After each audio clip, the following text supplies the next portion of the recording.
আসসালামু আলাইকুম। বিদ্যালয়ে ঢুকে শিক্ষক-শিক্ষার্থীদের পেটালো বহিরাগতরা।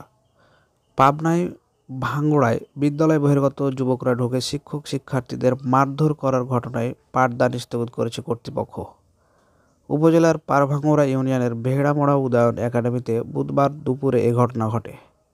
প্রতিবাদী শিক্ষার্থীরা বিদ্যালয় চত্বরে বিক্ষোভ সমাবেশ করে। পরে পরিস্থিতি নিয়ন্ত্রণে ঘটনাস্থলে পুলিশ মোতায়েন করা হয়।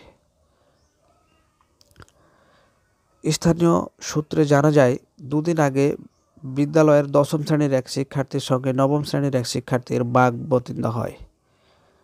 এ ঘটনায় বুধবার সকালে বহিরাগতরা সজীবকে বিদ্যালয়ের সামনে মারধর শুরু করে। এই সময় বিদ্যালয়ের প্রধান শিক্ষক সহ অন্যান্য শিক্ষকরা তাকে রক্ষা করতে গেলে বহিরাগতরা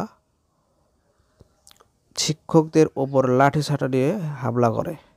এতে দুজন শিক্ষক আহত হন। পরে বিদ্যালয়ের শিক্ষার্থীদের সঙ্গে বহিরাগত যুবকদের ধাওয়াধাওয়ির ঘটনা ঘটে। হামলায় নেতৃত্ব দেন গোলাম ফারুক, স্থানীয় ইউপি সদস্য শফিকুল ইসলামের ছেলে রনি, স্থানীয় ওয়ার্ড আওয়ামী লীগ সভাপতি টুকু আহমেদের ভাতিজা। বিদ্যালয় শিক্ষক শামীম আহমেদ বলেন, ঘটনার সময় দীর্ঘক্ষণ থানার ওসিকে ফোন দিয়ে পাওয়া যায়নি। পরে ৯৯৯-এ ফোন দেওয়া হয়। একই সঙ্গে ইউনিয়নের বিট অফিসার এসআই তাহেরকে ফোন দেওয়া হয়। এরপর প্রায় পৌনে ১ ঘন্টা পর পুলিশ এলে পরিস্থিতি শান্ত হয়। পুলিশ আগে এলে এমন বড় দুর্ঘটনা ঘটত না।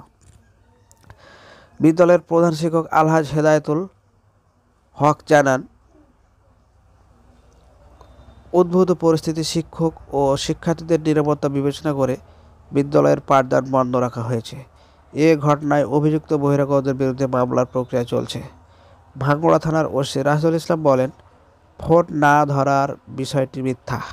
শিক্ষকদের ফোন পেয়ে সঙ্গে সঙ্গে বিট অফিসার এসআই তাহেরকে পাঠানো হয়েছে। তাছাড়া আমি ছুটিতে আছি। এই ছিল পরবর্তী ভিডিওতে দেখা হবে ইনশাআল্লাহ পরবর্তী আপডেট নিয়ে।